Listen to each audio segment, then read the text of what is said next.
안녕하세요. 역사의 길로 나아가자 진사로입니다.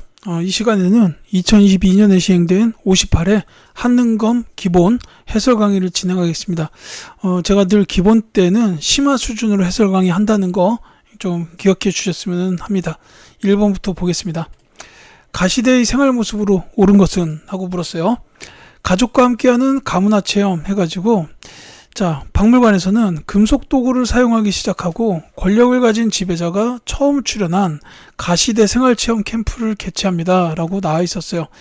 체험 내용에 보니까 청동 방울 흔들어 보기가 있고 그 다음에 반달 돌칼로 이삭을 수확한다 라는 것도 나와 있죠. 권력을 가진 지배자가 출연했다라는 것은 결국 계급이 발생했다라는 뜻일 거예요. 그래서 이건 이제 계급 발생과 관련이 되겠고, 계급 발생. 그 다음에 이제 금속 도구를 썼다라는 거죠. 그래서 이 시대는 바로 청동기 시대입니다. 어렵지 않죠? 청동기 시대의 생활 모습을 찾으면 됩니다. 하나하나 말씀을 드릴까요? 우경이 널리 보급되었다라는 거는 이제 신라 시대에 정책적으로 이제 최초가 지증왕이에요. 그 다음에 이제 심화 시험에서는 소를 이용한 기피가리가 일반화되었다라고 되어 있는데, 그 심경 방식이라고 부르는 그 농사 방식은 고려 시대에 일반화가 됐습니다. 그렇게 이해하시면 되겠고, 비파형 동검을 사용하였다. 이게 바로 청동기 시대예요. 그래서 2번이 정답인데, 간혹 가다가 세형 동검이 나올 때가 있어요. 이 세형 동검은 청동기가 아니고요, 철기 시대입니다. 비파형 동검보다 좀 더 정교하게 이렇게 만들어진 동검인데, 이거는 철기 시대라고 보시는 게 좋아요. 가락바퀴가 등장한 시대는 신석기죠. 옷을 만들어 입을 때 썼던 도구입니다.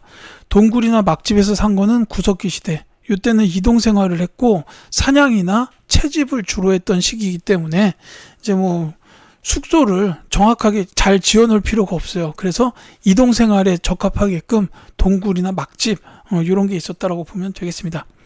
2번 볼게요. 다음 퀴즈의 정답으로 옳은 것은? 하고 물었습니다.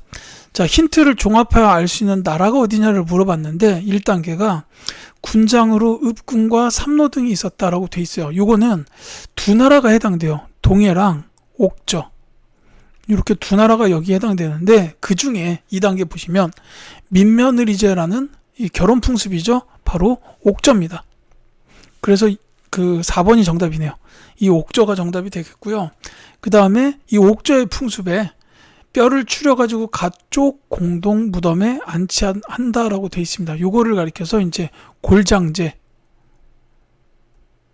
혹은 이제 가족 공동묘, 이런 풍습으로 이렇게 이해하시면 되겠어요. 요게 이제 옥저에 대한 설명입니다. 정답은 4번이고요. 이제 동해는 말씀드렸듯이 읍군이나 삼로가 있고, 그 외에 기억하셔야 되는 게 있다면은 이제 주요 특산물로 단궁이나 과하마, 반어피, 이런 게 이제 동해의 특산물로 자주 출제가 됩니다.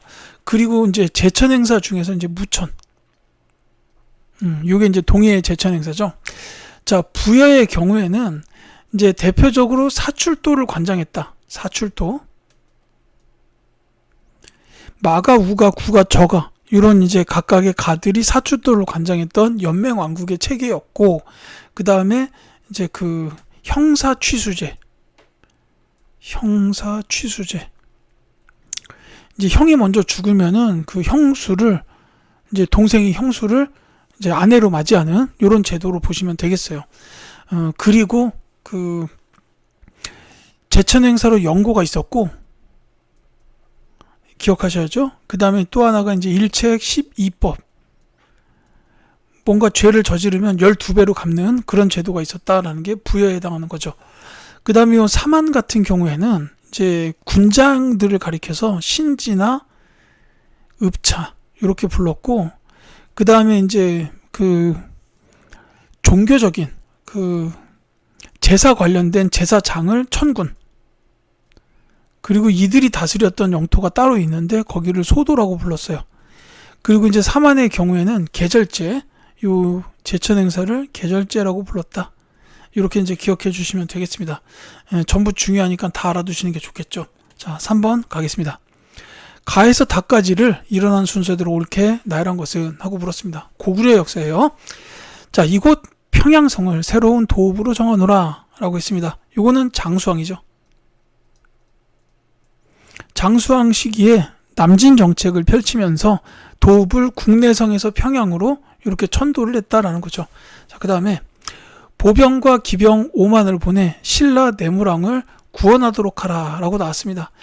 자, 뭐 요거는 결국 신라에 대한 그 군사 지원, 그래서 이제 구원을 했다라는 건데, 이게 그 왕으로 말하자면 광개토 대왕 때죠.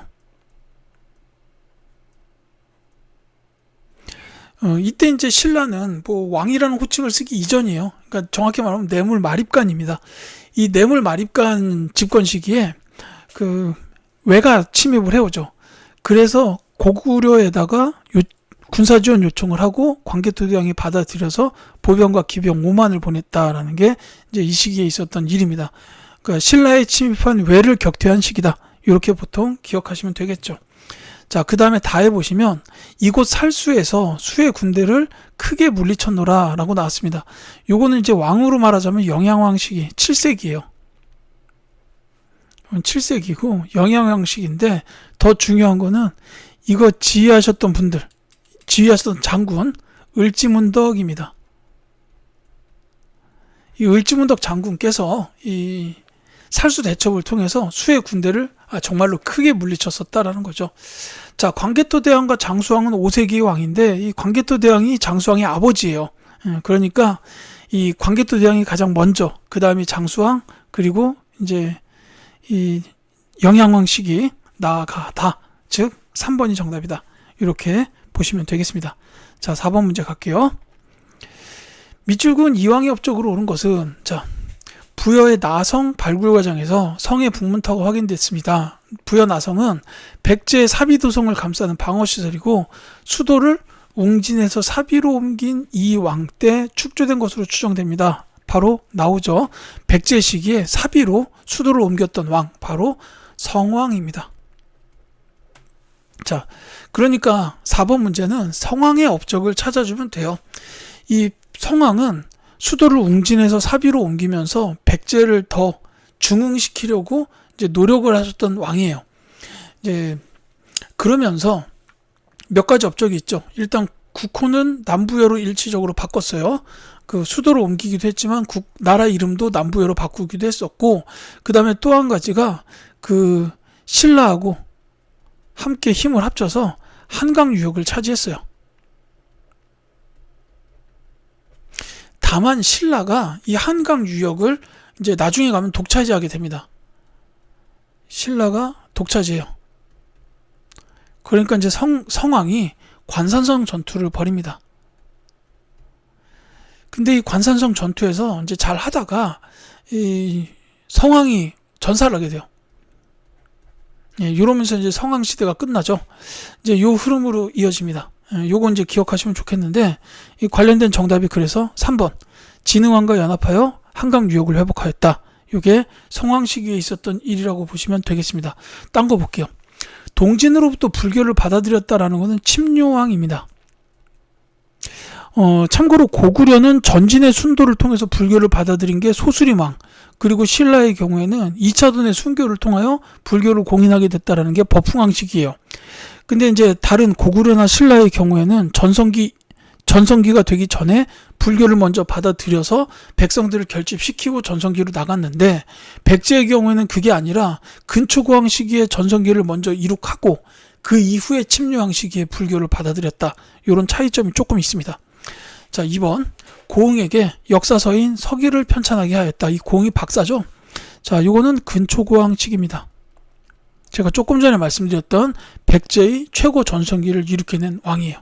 평양까지 이제 침공을 해가지고 당시 고구려의 왕이었던 고국 원왕을 전사시키기도 하고, 이렇게 하면서 백제의 영토를 굉장히 크게 넓혔던 대표적인 정복 군주입니다.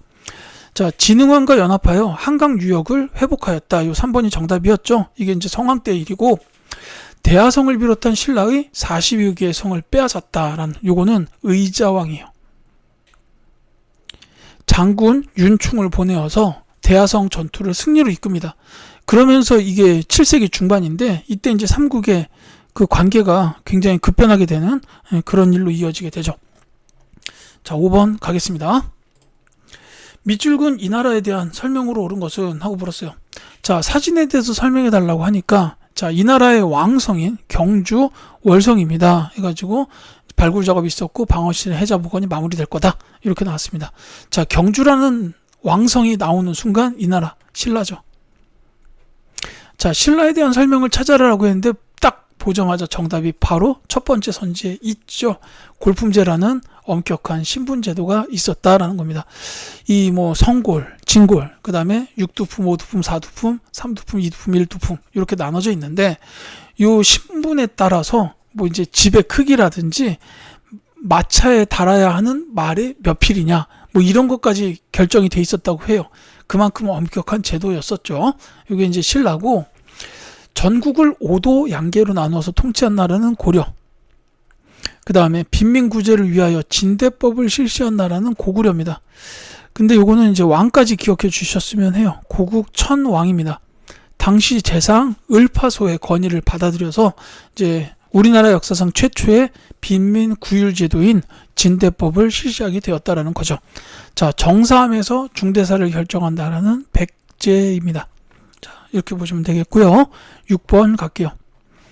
자, 가나라의 경제 상황으로 옳은 것은 하고 물었습니다. 자, 이 토기는 김해에서 출토되었으며 갑옷으로 무장한 인물 모습이 보인다. 그 다음에 김해의 대성동 고분에서 출토된 철제 판갑옷입니다 라고 돼 있어요.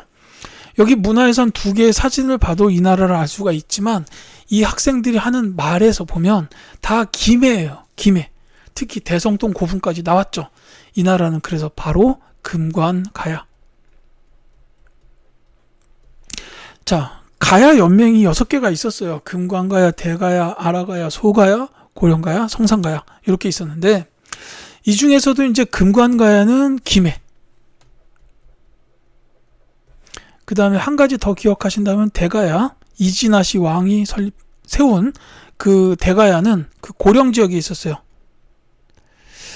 시험에 자주 출제되지는 않지만 이제 요거부터 쓰면 안 되죠. 이제 그 다음이 아라가야 정도가 있는데 요 아라가야는 이제 하만 요 지역에 있었다라고 보시면 되겠습니다. 이제 시험에서는 이제 금관가야랑 대가야가 주로 출제되고 있다라고 보시면 되겠어요. 어쨌든 요거는 이제 금관가야의 경제 상황인데 이 금관가야의 경제는 이제 뭐 경제적으로 상당히 풍족했어요. 왜냐하면 요 김해 지역에서는 철이 많이 나와요. 이제 뭐 그 전에 변환이 있었을 때부터 철이 굉장히 많이 생산됐던 지역이에요. 그러니까 요 김자가 쇠금자의 그겁니다. 그래서 이제 철이 많이 생산돼서 이 철을 낙랑국 쪽으로 수출을 많이 했고 이제 일본 외 쪽에도 철 도자기 이런 것들을 많이 이제 수출을 했어요. 그러니까 이제 낙랑과도 교류를 하고 외하고도 교류를 했던 그런 나라가 바로 이 금관가야인데 그거랑 관련된 게 선지 4번에 있죠. 낙랑군과 외 사이에 중개무역으로 이익을 얻었다. 이게 이제 막대한 이익을 얻어서 이 금관가야가 당시에 대국이었다라는 겁니다. 이건 그냥 제 개인적인 생각인데 이 가야 연맹이 6개의 나라로 연맹 왕국 체계가 돼 있었는데 이 나라들이 이제 뭐 고구려 백제 신라처럼 중앙 집권적인 고대 국가로 나아가지 못했던 게 그 이유가 뭘까 생각해 보니까 나아가지 못했다기보단 나아갈 필요가 없었다가 아닐까 싶어요. 이게 경제적으로 풍족했기 때문에 굳이 중앙 집권적인 정치 체계를 구축하지 않아도 백성들이 먹고 사는데 어려움이 없었으니까 뭐 이런 생각이 좀 드네요. 이거 여담이었고요. 중요한 것만 좀 말씀을 드릴게요. 자, 시장을 감독하기 위한 동시저는 신라시대. 이게 설치됐을 때의 왕이 지증왕이에요. 그 다음에 활구라고 불리는 은병이 사용된 거는 고려시대죠. 경제 관련된 매우 중요한 키워드니까 기억해 주셨으면 좋겠습니다. 자, 7번 갈게요.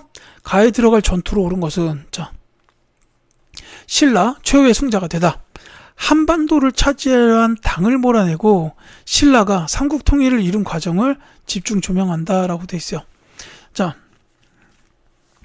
당이 웅진도독부 안동독부 설치했고 신라가 고구려 부운동 지원하고 군사력 보강했고 신라가 당에 맞서서 가에서 승리했다라는 겁니다. 그러니까 요거는 나당 전쟁에 관련된 내용이 들어가겠구나라는 거예요. 나당 전쟁의 대표적인 전투는 두 가지죠. 매서송 전투와 기벌포 전투. 이 두 전투에서 신라가 승리를 했습니다. 그래서 정답이 1번이 되는 거예요. 이 상황을 조금 말씀을 드릴게요. 이 안동 도후부는 고구려 멸망 이후에 당나라가 평양에다가 설치를 했어요.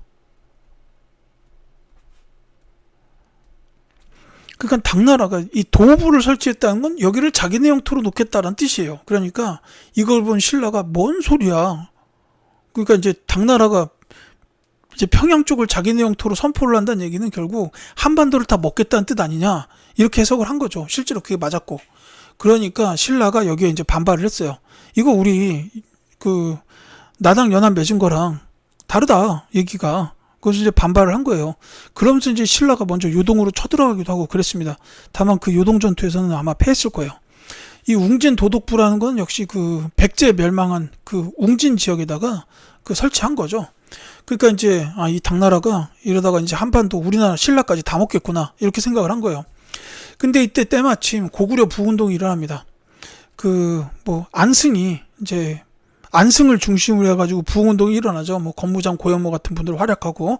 그러니까 이제 신라가 이들을 이제 자신의 세력권으로 끌어들이기 위해서 보덕국의 왕으로 안승을 임명해요. 이게 이제 여기랑 이어집니다.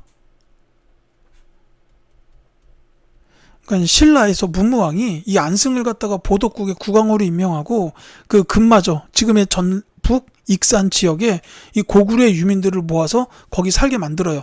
그러면서 이제 거기 그 세력들이 가지고 있던 군사적인 것까지 신라가 같이 이렇게 포용하려고 하는, 이제 포용이라기보다는 같이 두려고 하는 이런 움직임이 있었습니다. 당나라에 저항하기 위해서였어요. 그러면서 군사력을 보강을 해서 이제 당나라하고 맞서서 싸운 게 나당 전쟁이고 매소송 전투 및 기벌포 전투의 승리가 이렇게 해서 이루어졌다라는 거죠. 이 흐름 이해하시면 좋겠는데 조금 어려운 내용은 있어요. 제가 말씀드릴 거예요.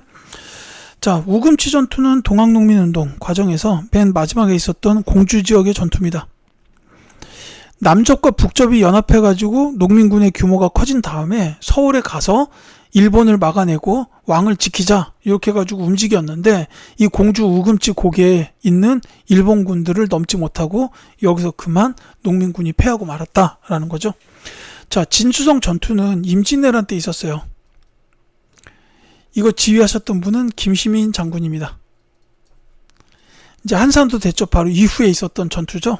그 다음에 이 처인성 전투는 고려의 몽골 항쟁 때 있었던 거고, 요거 지휘하셨던 분은 승려였던 김윤후 장군이에요. 이분은 이제 처인성 전투의 승리를 전공으로 인정을 받아서 이제 장군이 됩니다. 충주산성에 방어별감 임명돼가지고 이제 충주성 전투까지 나중에 승리로 이끄시게 돼요. 이렇게 이해하시면 좋겠습니다. 자, 8번 갈게요. 가국가에 대한 설명으로 옳은 것은, 자, 이것은 가의 중대성에서 일본으로 보낸 외교문서인데 이 문서에 기록된 사절단에 보면 고구려의 왕족 성씨인 고씨가 다수 포함된 것이 확인된다라고 되어 있습니다. 자, 중대성에서부터 이 나라를 알아야 돼요. 이 나라에는 고구려의 왕족 출신들도 많이 있었구나라는 겁니다. 바로 발해죠. 자, 요 중대성은 뭐냐면 발해의 중앙 정치 체계가 삼성육부였는데 요 삼성에 보면은 정당성, 중대성, 선조성 이렇게 세 성이 있어요. 그리고 이제 육부가 있는데 요거는 이제 충인, 의지, 예신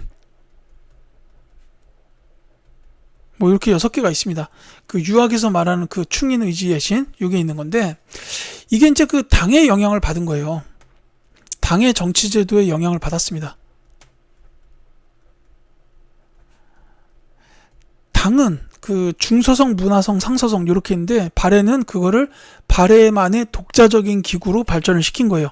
삼성육부의 체계는 그대로 이돼 이름이 다르고 독자적인 형태로 발전시켰다라는 게 발해의 삼성육부다 이렇게 보시면 되겠고, 이 고려 같은 경우에 나중에 이성육부가 돼요. 중서 문화성이 하나, 그 다음에 상서성 이렇게 이제 이성육부로 발전을 시켰습니다. 그래서 이건 이제 발해에 대한 문제예요. 근데 정답 찾기는 어렵지 않죠. 1번 대조영이 동모산에서 건국하였다라는 이게 이제 정답이 되겠습니다. 그 다음에 이제 말 나온 게 계속 말씀을 드리자면 이 발해에서는 요 정당성에 정당성의 대내상, 이분이 이게 이제 재상의 직급이에요. 이 대내상이 국정을 총괄했다까지는 기억을 해두시고, 그리고 이제 조금 어려워지면 가끔 시험에서 그 발해 그 정치 기구가 나올 때가 있어요. 대표적으로 이제 중정대. 요거는 이제 발해에서 감찰을 담당했던 기구고요. 그 다음에 이제 문적원이라고 있어요. 이거 이제 서적 관리했던 기구예요. 그리고 주자감. 요건 이제 유학을 교육했던 기관이죠. 지금의 대학교로 보셔도 됩니다. 그러니까 뭐 이런 정당성의 대내상이 국정을 총괄했다. 요게 나올 수도 있고, 안 그러면 이제 중정대나 문적원, 주자감이 나올 수도 있어요. 물론 조금 더 쉽게 나오면은 오경 15부 62주의 지방행정제도나 해동성국으로 불렸다. 요게 나올 수도 있죠. 자, 어쨌든 대조영이 동문에서 건국화했다는 1번이 정답이 되고, 다른 거 볼게요. 청해진을 중심으로 해상무역 전개된 거는 통일신라. 이거 장보고죠.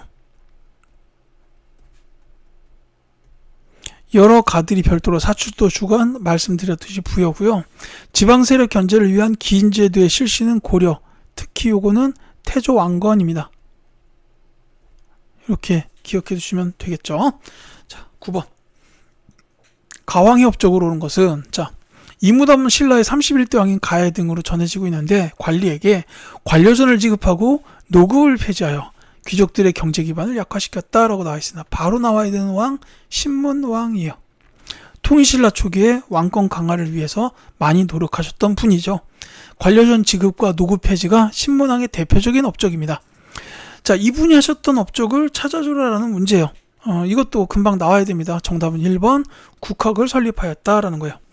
요거는 이제 그 신문왕이고, 국학 설립 외에 이제 뭐 관료전 지금 노급 폐지 말고 또 있다면, 그 구주 오소경의 지방행정 구주 오소경의 지방행정구역 제도 내지는 구서당 십정의 군사체계, 이런 거 만든 분도 신문왕이다라고 이해하시면 되겠어요.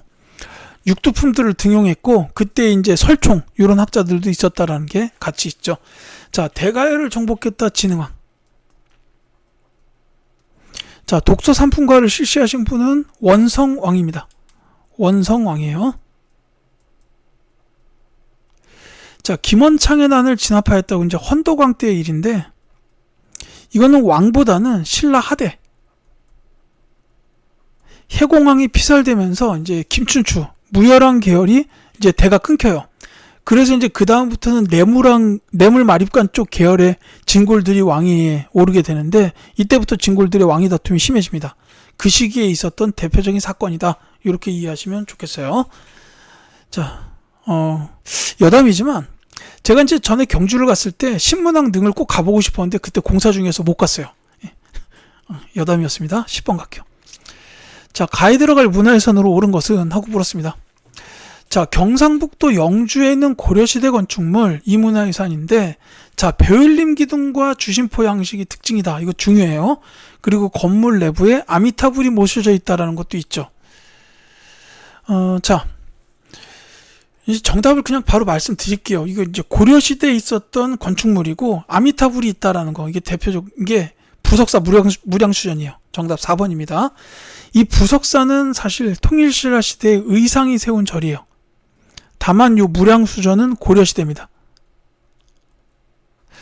자, 그리고 여기 이제 뭐 배울림 기둥 주심포 양식 나왔는데, 이 주심포 양식은 여기 이제 요 기둥이 이렇게 여기 있어요. 요 기둥들이 있는데, 여기에 보면 요 기둥 위에 붙어 있는 요 저기 지붕하고 연결되는 요 부분을 포라고 불러요. 그래서 요 포하고 기둥이 1대1로 연결되어 있는 게 주심포 양식이고, 만약에 포가 기둥보다 많이 있다 그러면 그건 다포 양식이라고 부릅니다. 이거는 좀 알아두실 필요가 있고요. 그 다음에 여기 이제 배울림 기둥이라고 했는데, 사진상에서는 잘 보이지 않지만 배울림 기둥은 이게 좀 극단적으로 그리면 이제 기둥이 이런 식으로 가운데 부분이, 가운데라기보다는 아래쪽에서 3분의 1에 해당하는 부분, 제가 그림 잘 못 그리겠네요. 이게 이렇게 아래쪽이 좀 두꺼운 이런 형태의 기둥이 되는 걸 이제 보통 배울림 기둥이라고 불러요. 그러니까는 원기둥으로 쫙 이렇게 이쁘게 뻗은 게 아니라 이제 그 중간에 가까운 부분이 좀 더 불룩한 이런 형태를 베를린 기둥이라고 합니다. 이게 시각적인 안정감이 좀 나오게 되죠. 그래서 이제 이런 거를 사진을 자세히 보고 이제 맞출 수도 있어요. 다만 이제 이 사진은 워낙 좀 이렇게 멀리서 찍은 것처럼 보여서 잘 이게 베를린 기둥이 잘 안 보이네요. 어쨌든 이 양식을 갖춘 고려시대의 건축물이 바로 부석사 무량수전이고, 여기서 말하는 아미타불은 부석사 소조열의 좌상이에요. 아미타 소조열의 좌상입니다. 이렇게 보시면 되겠죠. 자, 이렇게 해서 10번까지 말씀을 드렸고요. 11번부터 20번까지는 다음 영상에서 계속 설명드리도록 하겠습니다.